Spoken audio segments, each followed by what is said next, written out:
हामी आएको हो भोलेनाथको दर्शन गर्नलाई। पौवा भन्ज्याङ राके भन्ने ठाउँ साह्रै रमाइलो छ। यो बाटो लामो छ, रवि पनि जान्छ, दशमी जान्छ, महुवा जान्छ।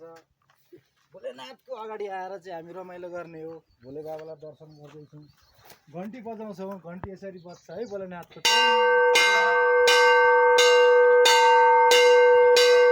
जय भोलेनाथ। हामीलाई हेर्नु होला।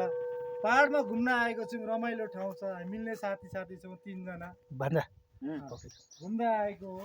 यहाँ पनि बस्ने ठाउँ देखाउँदै गरे ल कमल भाइ कस्तो लाग्यो होला तपाईँलाई यो ठाउँ? विचार गर्नु होला है। जय भोलेनाथ जय Bholenath happy new year Bholenath.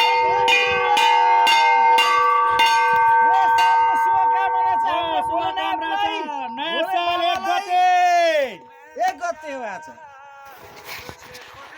ल सबैलाई शुभकामना छ। त्यसो भए फेरि आइगयो फोन। कस्तो लाग्यो होला? सन्चो लाग्यो नि तपाईँलाई यो ठाउँ आउँदा? मन रमाइलो, तन रमाइलो, जीवन रमाइलो। नयाँ साल हेलो हेलो भोलेनाथलाई सम्झ्यौँ। शुभकामना छ है। ल यति भन्दै आजलाई यति। जय भोलेनाथ।